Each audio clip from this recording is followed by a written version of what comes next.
Hello and welcome. In November last year, we began a conversation about inclusivity, accessibility and diversity.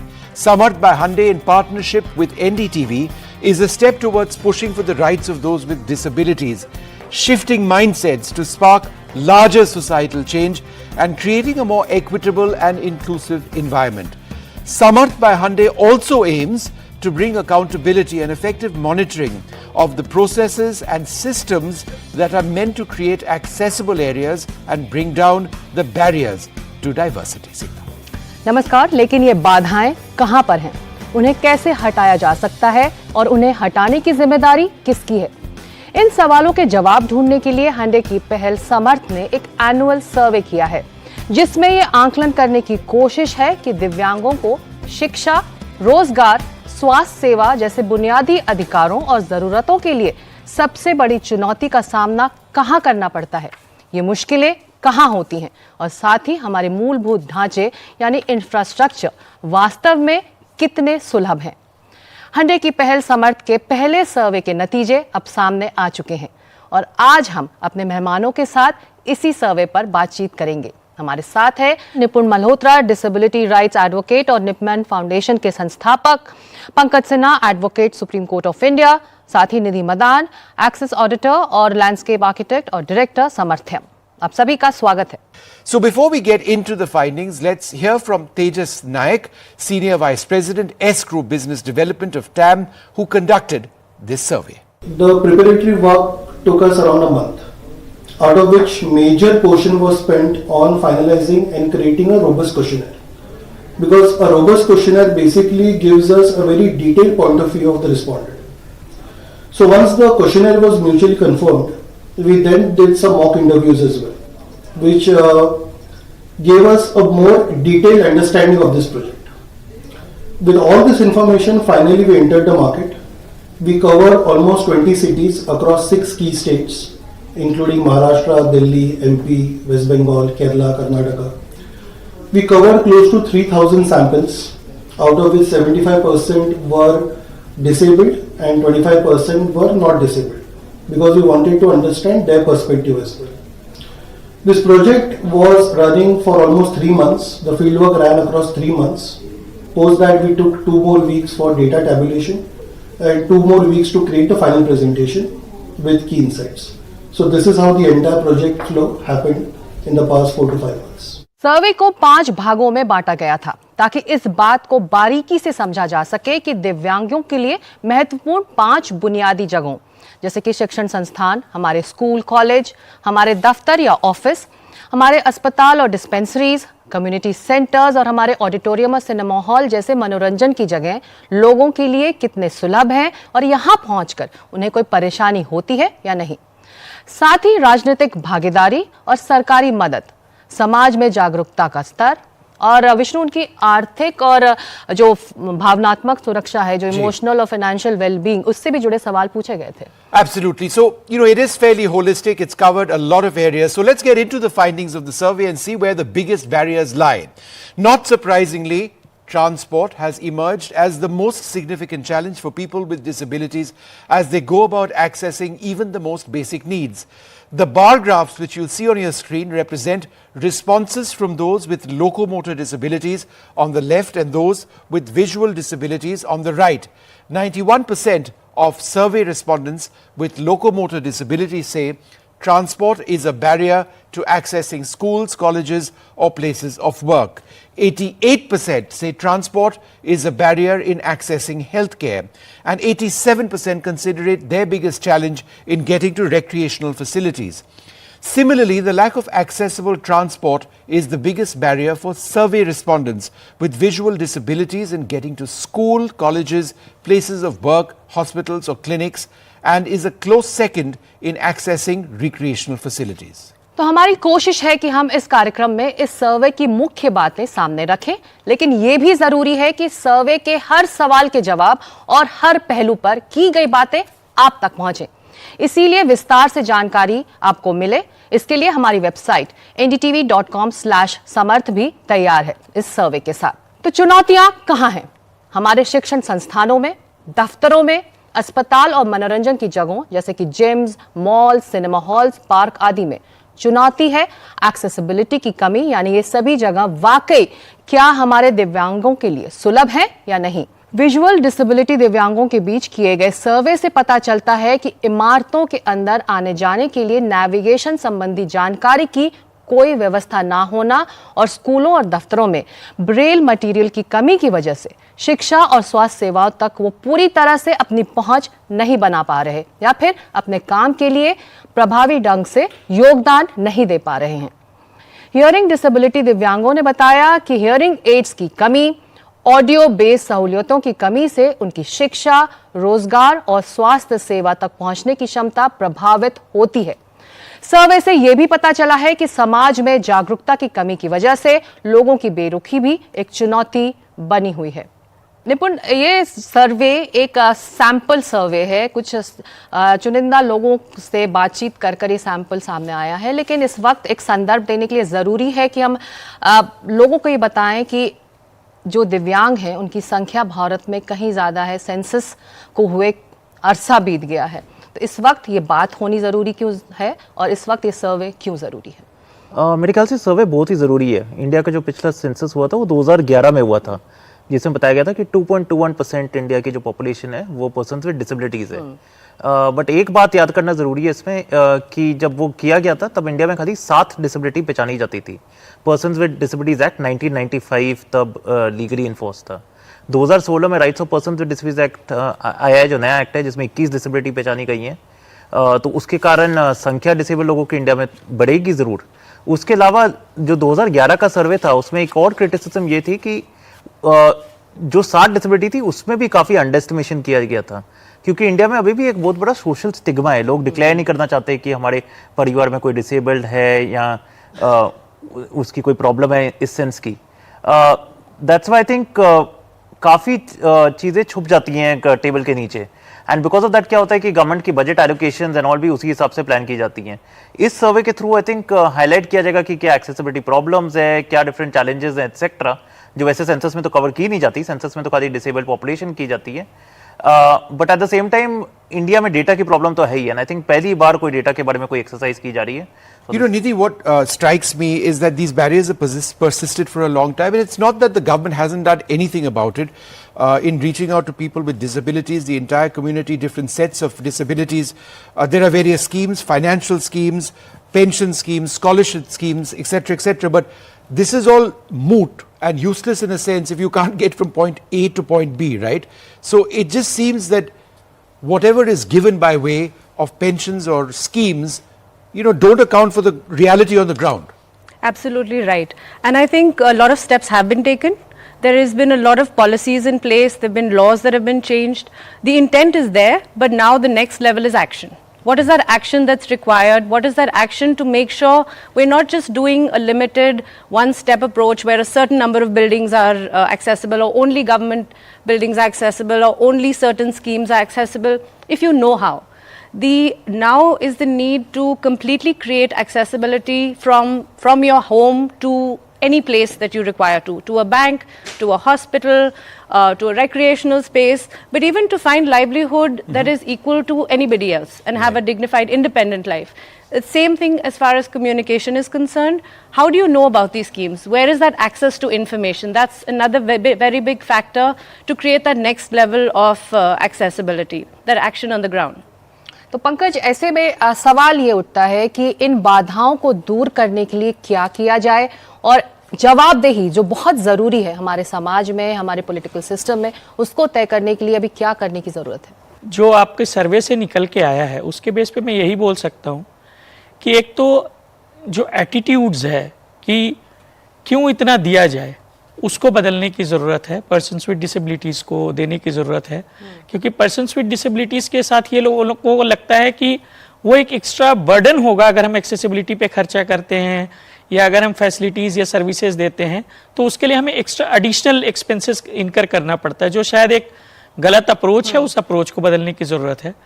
दूसरा कि जो persons with disabilities में chapter 8 है जिसमें duties and responsibilities define की है गवर्नमेंट, अप्रोप्रिएट गवर्नमेंट्स की, तो उन गवर्नमेंट्स को अकाउंटेबल उनकी अकाउंटेबिलिटी फिक्स करनी पड़ेगी कि अगर आप लोग फेल हो रहे हैं तो क्यों हो रहे हैं।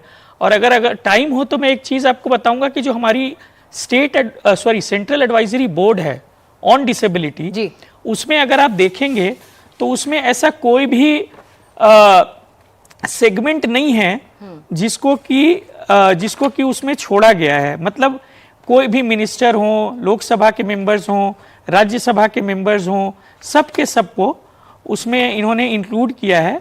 और वो बहुत, इसके अगर मैं मेंबर्स का ही केवल आपको थोड़ा सा 2 मिनट लेके बता सकूं तो इसमें जो constitution of central advisory board on disability है उसमें बहुत क्लियरली लिखा है कि central government shall by notification constitute a body to be known as the central advisory board on disability to exercise the powers conferred on and to perform the functions assigned to it under this act. The central advisory board shall consist of, and this is very important, the minister in charge of Department of Disability Affairs in the central government, chairperson ex officio. Pankaj जो कह रहे निधि, मैं इसको और आगे बढ़ाऊंगी। मंशा है, intent है, लेकिन जब जमीन पर काम होता दिखाई नहीं देता तो मन करता है कि जवाबदेही तय होनी इस वक्त बहुत जरूरी है। बहुत ज़रूरी है और हमें ये समझना है कि ये पूरी तरह से इस पे एक्शन लेने की ज़रूरत है, कॉम्प्रिहेंसिव अप्रोच, कि ये नहीं अगर इंटेंट है ठीक है, पर उसके बाद जो ग्राउंड पे काम कर रहा है, जो डिज़ाइनर्स है, जो पॉलिसी मेकर्स है, जो डिसीजन मेकर्स है, जो लेबर है साइड पे, जो कॉन्ट्रैक्टर्स है, उनको समझ है कि जो आप कर रहे हैं उसमें आप जगह एक्सेसिबल बना रहे हैं या उसमें बाधाएं डाल रहे हैं। क्योंकि बहुत बार ये होता है, बड़े इंटेंशन से बहुत अच्छी चीज़ बनती है पर उसके बाद क्या होता है, कुछ और आके, जैसे मैं एक स्ट्रीटस्केप की बात करूँ, पेमेंट बन जाता है, एक्सेसिबिलिटी बन जाती है, कर्ब रैंप बन जाता है, कोई वहाँ पे एक लाइट पोल लगा लेते हैं, एक्सेसिबिलिटी खत्म, कोई आके पार्क कर देता है, एक्सेसिबिलिटी खत्म। सो हर लेवल पे ये अवेयरनेस इम्पॉर्टेंट है, ये एक्शन इम्पॉर्टेंट है और इन्फोर्समेंट बहुत इम्पॉर्टेंट है कि ना कि इंटेंट हो पर एक्शन रहे, इन्फोर्समेंट रहे, अवेयरनेस रहे और ये कंटिन्यूसली बढ़ता जाएगा, तभी ये मूवमेंट सक्सेसफुल हो। बहुत अहम बात आप कर रही हैं निधि। विष्णु, मंशा होनी चाहिए, इंटेंट होना चाहिए, लेकिन उसके बाद आगे बढ़कर उसको इम्प्लीमेंट करना चाहिए, उसके बाद जवाबदेही भी और जागरूकता की बात निधि कर रही है। तो वक्त एक छोटे से ब्रेक का, हम लौट रहे हैं इस खास पहल की चर्चा में। Samarth by Hyundai in partnership with NDTV is an initiative that seeks to promote inclusivity. And as we mentioned, the goal is to change perceptions, enhance the quality of life for people with disabilities. We'll take a short break now. We'll be right back.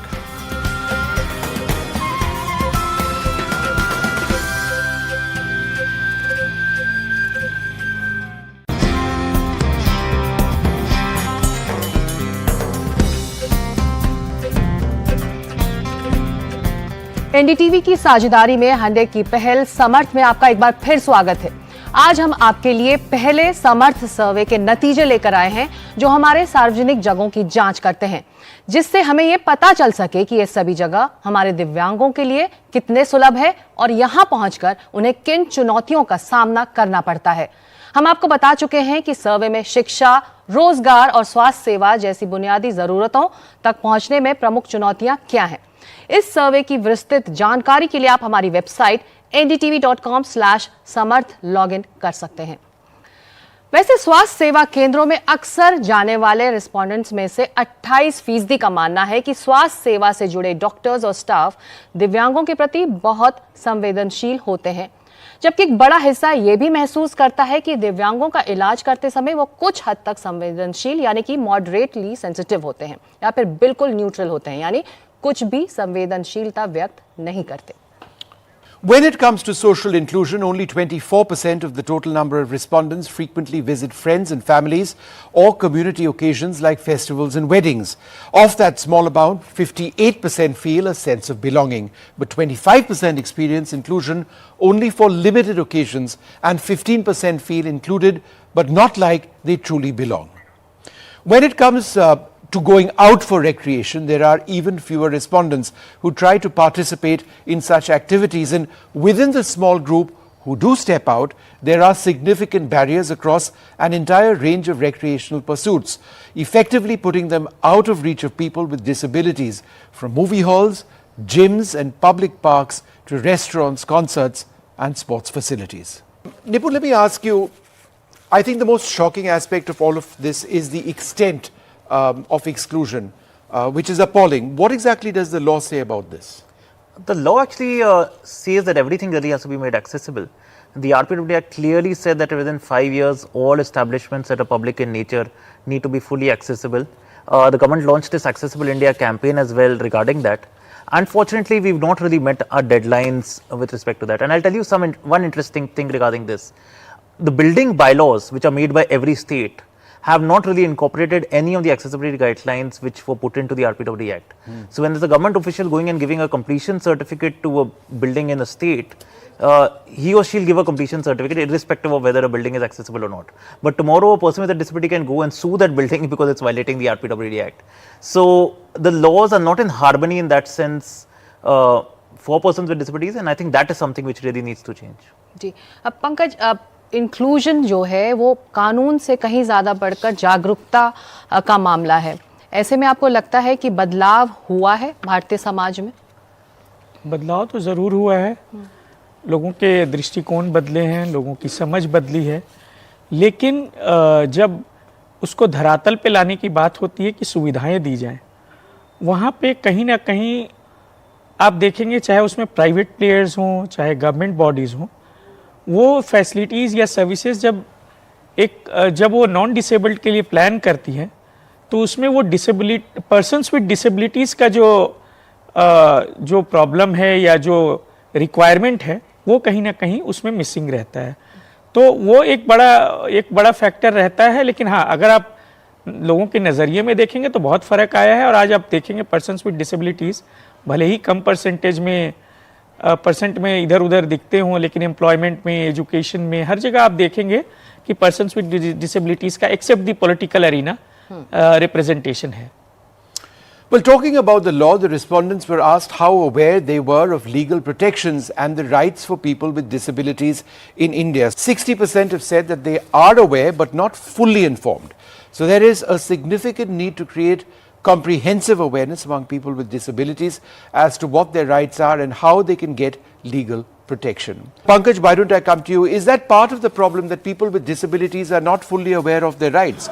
We talk about disability rights on this program, but people who are impacted are often not fully aware. We actually need to spread awareness. We actually need to do capacity building trainings so that persons with disabilities can exercise their rights fully. जी, Nidhi, Just to add to what Pankaj said, बिल्कुल. I think it's time in schools all this is taught. For example, we have sex education in schools today, we have environmental education in schools today. Why is disability not covered at all when it's such a huge population in the country?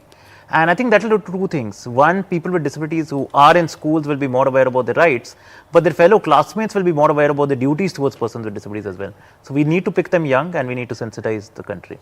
Nipun, you were making an important point with regard to schools and the importance of telling or teaching young minds about the rights of those who are disabled and also telling disabled students what their own rights are. What I wanted to tell you is that we've been trying to activate these thoughts in schools across the country. We call it our school activation process as part of this particular campaign. We've actually got Samarth inclusivity ambassadors among children in schools who are spreading this message, right, for themselves and for those students with disabilities. I just thought I'd sort of let our viewers and all of you know about that. Oh, that's fantastic. I promise I did not say that just to peg your thing in. निधि, जब अधिकारों की बात होती है, हम दूसरे देशों के बेस्ट प्रैक्टिसेस से इस वक्त हम क्या सीख सकते हैं? दूसरे देशों में काफ़ी advanced decision making, policy making, implementation हो चुका है बहुत देशों में. बहुत जो केस स्टडीज़ हैं वो इंक्लूडेड हैं, जो हार्मोनाइज्ड गाइडलाइंस में हैं, जो बाय लॉज में एड्रेस किए हुए हैं. एक चीज़ हमें माइंडफुल रहना है कि इंडिया बहुत different है in terms of variations across the country, in terms of regional differences, in terms of language, in terms of numbers, in terms of even comprehension कि ground पे हम बैठते कैसे हैं, हम use कैसे करते हैं space, हर चीज़ में हमें इसको इंडियनाइज करने की ज़रूरत है. तो where is best practices are very important और काफ़ी टेक्नोलॉजिकली एडवांस्ड है.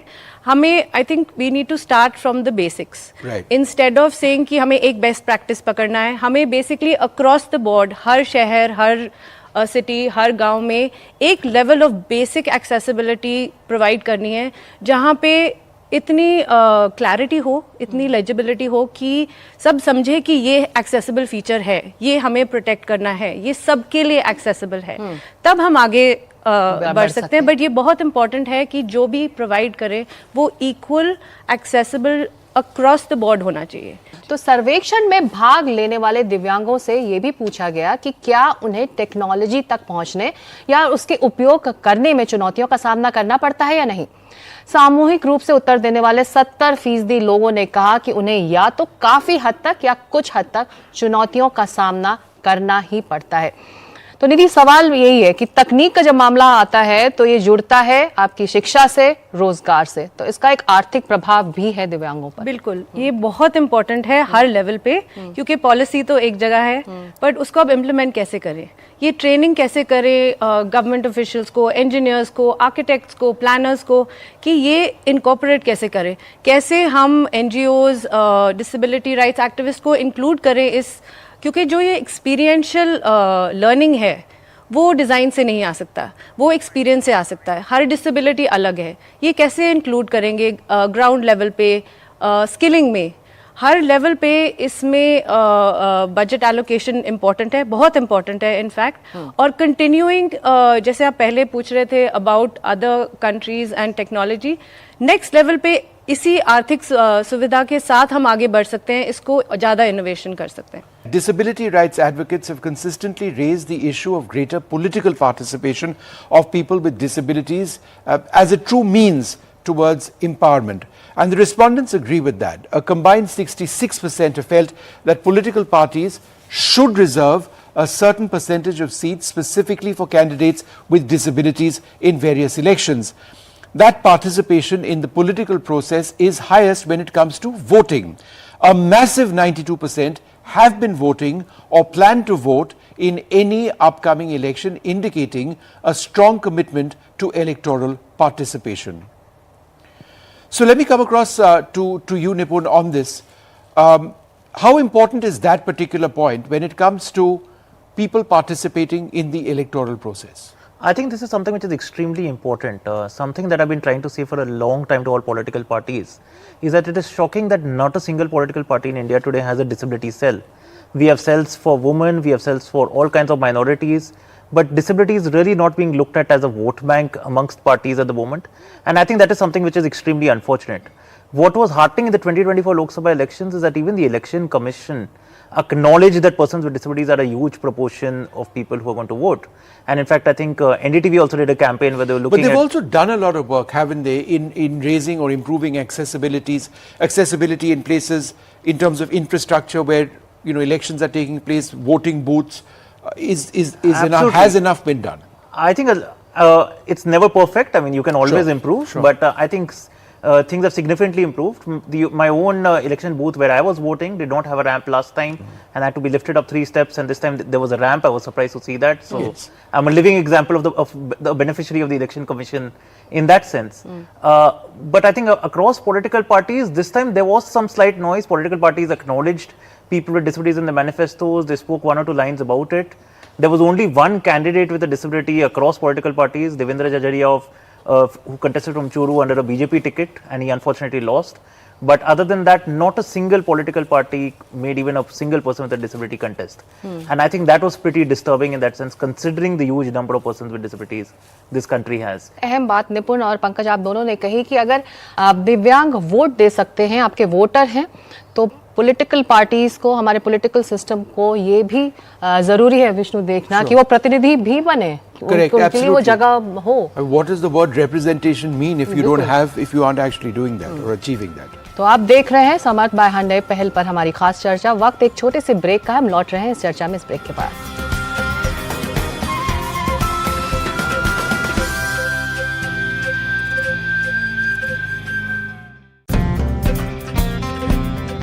Well, what we thought we'd do at this stage is just remind our viewers that this program isn't, Sikta, just a talk shop.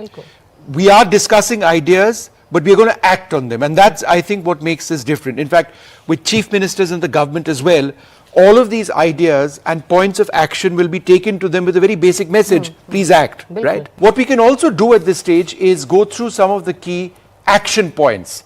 And all of our panelists have action points. So before I come across to Nipun, I'm just going to quickly summarize the points that he's mentioned. Number one, accessibility in all physical, digital and transport infrastructure. That's his big focus.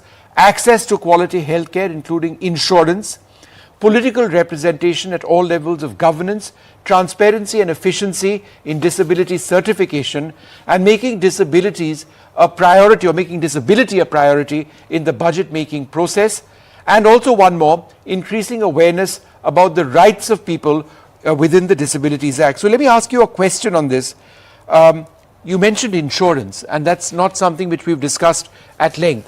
When one talks about insurance and equity and insurance policies which affect all of us, it doesn't matter whether you are disabled or not, how crucial is it that those with disabilities are adequately represented? I think this is something which is extremely important. I myself do not have an health insurance today because I've applied to multiple private health insurance companies and I've been denied health insurance. But Pankaj, is this not legal, illegal completely? This is illegal, yeah. On any part of our constitution, the right to equality is fundamental, right? See, actually IRDA is supposed to regulate it.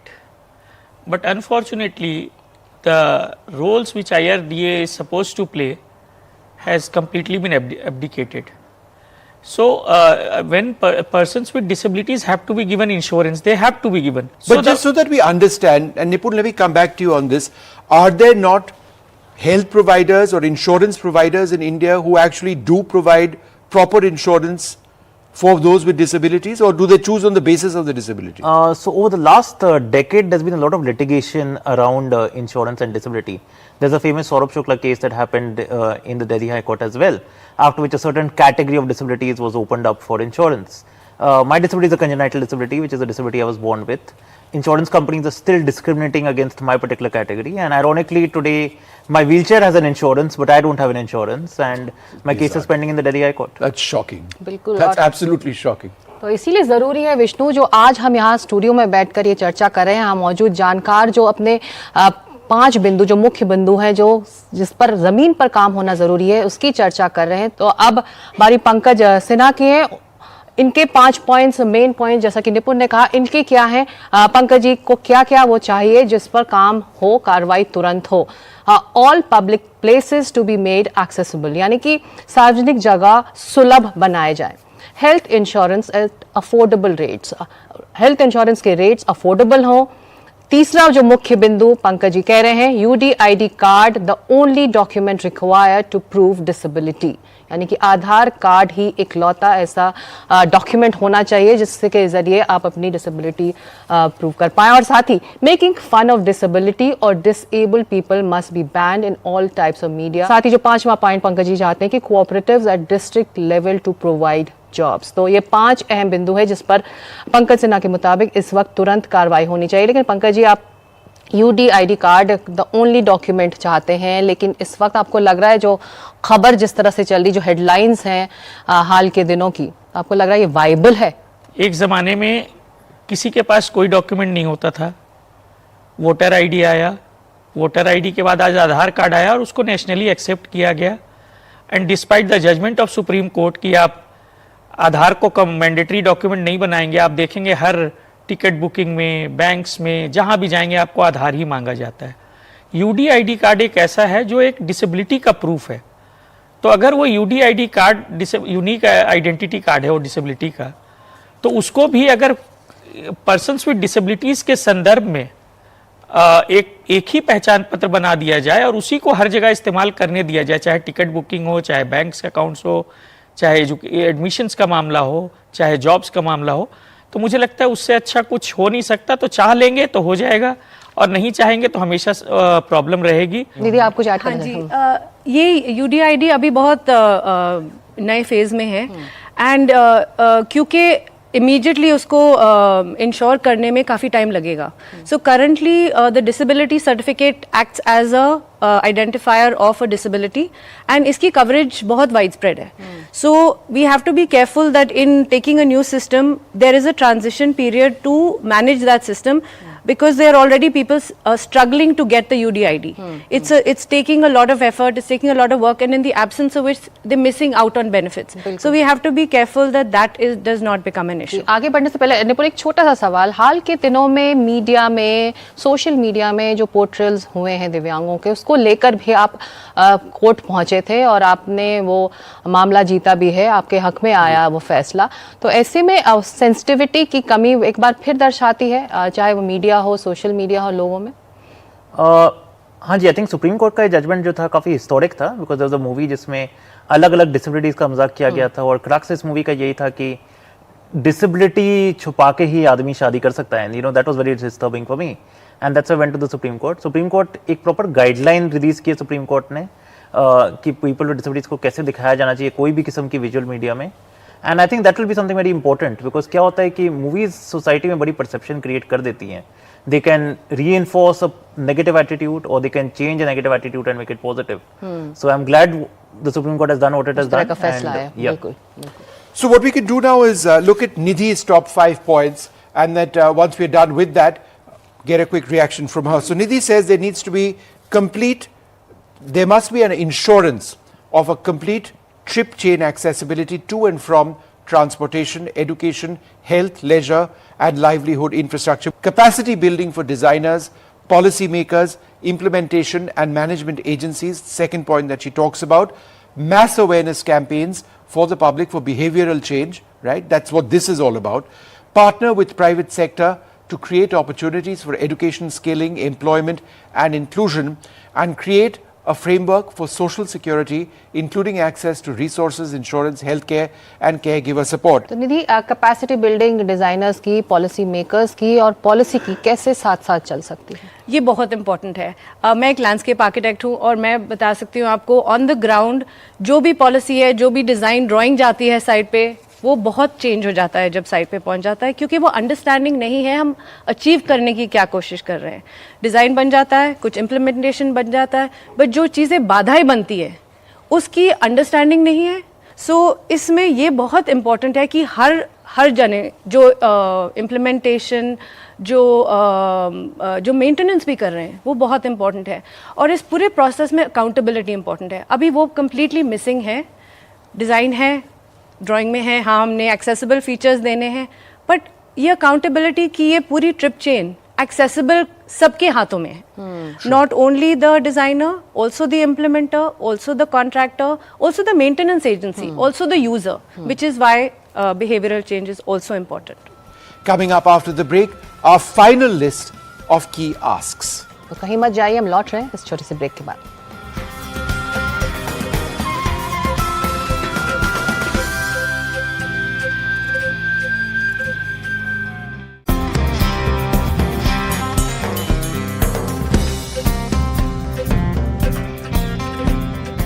I think it is time, Sikta, that we start summarizing what we've achieved in this program. So the first area that everyone is in agreement about is it's about infrastructure, making all manner of infrastructure, physical and digital, accessible. Digital infrastructure, what needs to be done there? In terms of communication, because a lot of access to information for persons with all kinds of disabilities, not just locomotor, hearing impaired, visual impairment and other disabilities, communication and our phones today, our access to the internet gives us a lot of opportunity to connect. And that is something that we have to look at as a great tool. That's what we have to look at as the technology that is going to connect us, empower people with disabilities and create opportunity and also increase their role in the mainstream. तो दूसरा जो मुख्य बिंदु है, जो second main point है, health care और insurance इस वक्त दिव्यांगों के लिए अहम है और इस पर कार्रवाई होनी चाहिए. निपुण, आप ये बात अपनी रख चुके हैं कि आप खुद इस पूरी मुश्किल से गुजरे हैं और ये ज़रूरी है इस वक्त कि तुरंत इस लेवल पर कार्रवाई हो कि दिव्यांगों को और ज़्यादा परेशानी ना हो इस मोर्चे पर. बिल्कुल. हेल्थ केयर पे आने के पहले I would like to make one comment on accessibility, because we have spoken a lot about it throughout this hour. You know, a lot of people think that when we are looking at accessibility, हम खाली persons with disabilities के बारे में सोच रहे हैं. But actually, this world cannot be divided into people with disabilities and people without disabilities. Everybody really is temporarily able-bodied. किसी को भी कोई fracture, injury कभी भी हो सकती है और उनको भी यही accessibility requirement होगी जो person with a disability के पास है. Secondly, मैं उसी पे आने वाला था. 7 to 8% of India's population is at an older age. After a certain age, you might start not seeing properly, not stop hearing properly, or stop walking properly. And वही accessibility requirements वापस आपके पास आएंगी. आपने डिजिटल इंफ्रास्ट्रक्चर की भी बात की थी. Digital infrastructure is very important specially for people with visual disabilities. एक ब्लाइंड पर्सन ने मेरे को एक बार मजाक में बोला था कि आपकी दिक्कत होती है कि आप ऑफिस कैसे एंटर करोगे. मेरी दिक्कत होती है कि जब मैं ऑफिस एंटर कर लूंगा और मैं कंप्यूटर पे बैठूंगा मेरे को वेबसाइट एक्सेसिबल मिलेगी कि नहीं. That is something which is extremely important today for them. When it comes to health care and insurance, second point जिसके बारे में आपने मेरे को अभी पूछा था, मैंने अपनी इंश्योरेंस की एक्सपीरियंस के बारे में तो बता ही दिया है. But we also need doctors to be more sensitive towards persons with disabilities. There need to be mandatory sensitization programs for doctors so that they know how to interact with persons with disabilities and they can provide more sensitive treatment to them. Making disability a priority in the budget making process, including capacity building for all stakeholders, is a priority, and therefore increasing political representation, something that we've spoken about, is so much. Let's talk about political representation, Nipun. Without political representation, and not just words, actual people with disabilities sitting in Parliament, Rajya Sabha, Lok Sabha, and addressing issues, and not just issues associated with disabilities, but all issues. How important is that, I mean, as part of our system? I think that is something which is extremely important. And on one side, I of course say that there should be reservation of persons with disabilities in Parliament. We've seen changes happen for women as well, where finally there is a reservation now. But at the same time, I also think that this is an opportunity for political parties. This is a huge vote bank that you're missing out on by not specifically targeting it. We saw how close some of the seats which were contested were. Unfortunately, not a single political leader had disability as part of the stump speech when they went from constituency to constituency to campaign. And we already discussed that not a single political party had a proper representation apart from that one single candidate. This is a huge opportunity that is missing, and we will keep fighting for reservation for persons with disabilities, but before that, a political party start looking at this as an opportunity and start grooming a few candidates with disabilities. You will not only attract a vote bank which is persons with disabilities, but their families as well. And I think that is what parties are missing out on. And this particular point that you raised was budget making process. Throughout India's union budgets, historically only 0.25% to 0.04% has been allocated for disability related issues. I think it is time that more budgets and more funding is put into disability. Because disabilities are intersectional issues as well. It's not just one department of disability affairs that can solve all problems. You need disability funding in education, you need it in health, you need it in housing, you need it at the center, you need it at the state. And I think that is another point that I wanted to highlight along with political representation, and I hope that leads to some change as well. और इसी बदलाव की तरफ हम बढ़ रहे हैं, इसलिए ज़रूरी है कि ये चार्टर जो 5 मुख्य बिंदुओं का है वो सरकार तक पहुंचे. तो जो चौथा मुख्य बिंदु है, partner with private sector to create opportunities and district level and cooperatives to provide jobs for education, skilling, employment and inclusion. Pankaj, Nidhi, ये सवाल दोनों मेरा आप दोनों से ही है कि क्यों ये जिम्मेदारी सरकार पर पड़ती है या सरकारी संस्थाओं पर हो, कि चाहे वो शिक्षा हो चाहे रोजगार हो, सरकारी एजेंसियां करें, प्राइवेट सेक्टर साइड में बैठकर एक ऑडियंस की तरह देखता रहे. आई थिंक ये इम्पॉर्टेंट है कि हम सब कुछ गवर्नमेंट पे ना छोड़ें, क्योंकि गवर्नमेंट की भी कैपेसिटी लिमिटेड है. और अगर हमें बहुत अपॉर्चुनिटी बहुत जल्दी अवेलेबल करनी है, it is very important to include the private sector. Private sector में opportunity, skilling, capacity building opportunities हैं, बन सकती हैं. Already there are private sector companies that are skilling persons with disabilities for different skills, and ये scale up बहुत जल्दी हो सकता है. जैसे आप industry include करेंगे, उसमें आपकी capacity, उसमें आपकी funding, उसमें आपकी technology, उसमें आपकी innovation increase होगी, उसमें आपकी also visibility of the interventions become clearer, because that is not possible in the government. Government is spread very thin. So that to expand at scale very fast, we need the private sector. ये हिचक private sector में क्यों है? इसमें three fold submissions होंगे मेरे. एक तो ये कि प्राइवेटाइजेशन बहुत तेजी से हो रहा है. तो आप देखेंगे कि जितनी गवर्नमेंट डिपार्टमेंट्स एजेंसीज हैं वो भी ग्रेजुअली प्राइवेटाइज हो रहे हैं. और मुझे लगता है अगर कोई एक इंस्टीट्यूशन जो शायद प्राइवेटाइज नहीं होगा वो जुडिशरी होगी, अदरवाइज मुझे लगता है ग्रेजुअली सारे के सारे प्राइवेटाइज हो जाएंगे। तो वैसे भी पर्सन्स विद डिसेबिलिटीज़ को आज नहीं तो कल प्राइवेट सेक्टर में जाना है, तो आज से ही पार्टनरशिप क्यों ना शुरू हो कि कल पर्सन्स विद डिसेबिलिटीज़ बिल्कुल एक्सक्लूडेड ना हो जाए और उनको कहीं कोई जॉब ना हो, कहीं कुछ खाने को ना हो। दूसरी बात यह है, आप देखेंगे मॉल्स, होटल्स, रेस्टोरेंट्स इस तरीके से, तो प्राइवेट ज़्यादा बड़े स्केल पर हैं, they are at large scale, you know. So those things also we have to see कि प्राइवेट में ही पर्सन्स विद डिसेबिलिटीज़ को आप ज़्यादा से ज़्यादा अकोमोडेट कर सकते हैं। हालांकि ये 3-4% जो रिजर्वेशन है वो भी पूरी तरह इम्प्लीमेंट नहीं हुआ है, वो दूसरी बात है। प्राइवेट में क्यों इतनी हेजिटेशन है या रिलक्टेंट है प्राइवेट इनको लेने में, उसका रीज़न बहुत सिंपल है, जो मैंने शुरू में ही बोला था कि प्राइवेट को भी यही लगता है कि हमें एडिशनल एक्सपेंसेस इनकर करना होगा। उन्हें ये लगता है कि जो एक होता है प्रिजम्पशन ऑफ इनकॉम्पिटेंस, उनको लगता है कि पर्सन्स विद डिसेबिलिटीज़ का जो कैपेसिटी होगा वो बहुत रिड्यूस्ड होगा, वो उस तरीके से हमें काम नहीं दे पाएंगे। और तीसरी जो सबसे इंपॉर्टेंट है कि प्राइवेट सेक्टर में किसी आदमी को उसकी जो जॉब या रिस्पॉन्सिबिलिटी होती है उससे ज़्यादा काम दिए जाते हैं। हालांकि वो एडिशनल चार्जेस गवर्नमेंट में भी दिए जाते हैं, लेकिन इसमें कई ऐसे और भी काम कराए जाते हैं जो शायद वो पर्सन्स विद डिसेबिलिटीज से नहीं ले पाएंगे। और लास्ट जो होगा वो ये कि उनको लगता है कि पर्सन्स विद डिसेबिलिटीज को हमने अगर आज ले लिया तो कल उनके साथ अगर कोई ट्रेजेडी हो गई तो उसका जो हमें डैमेजेस या कंपनसेशन देना होगा वो भी शायद एक बहुत बड़ा रिस्क मान लेते हैं, बिना ये समझे कि पर्सन्स विद डिसेबिलिटीज भी उतने ही अकाउंटेबल होंगे, उतने ही समझदार होंगे, वो भी अपनी रिस्पॉन्सिबिलिटी को समझेंगे। Can I come Just half a sec, I need to go on to our last point over here, the fifth point, mass awareness campaigns for the public and increasing awareness about the rights of people with disabilities, with the Disabilities Act in fact, why the goal being to ensure that there is behavioral change. So, in fact, would you like to take this, the fifth point that we are talking about, mass awareness campaigns for behavioral change of the general public? Absolutely, and I think these mass awareness campaigns are important not just on the Rights of Persons with Disabilities Act 2016, but on disability in general. Just like I was listening to my fellow panelists here talking about the private sector, we actually need to change the perception, in my opinion, when it comes to the private sector as well. I disagree with them slightly. I think we need to show to the private sector that there is a business case for hiring persons with disabilities rather than looking at persons with disabilities just as a charity. The IT sector, the hospitality sector are two industries that have been role models for hiring persons with disabilities, and they have noticed two trends. A, the efficiencies have actually gone up, and B, attrition has actually gone down. So there's a business case in that sense. Just like that, I think throughout the country, we need to have a behavioral change towards how persons with disabilities are perceived.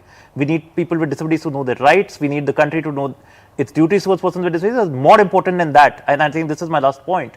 We need people to realize that people with disabilities can be an economic contributor to the country as well. And if India really wants to become an economic superpower, we cannot really leave behind the at least 7 to 8%, if not more, which is a percentage of the population that the disabled are.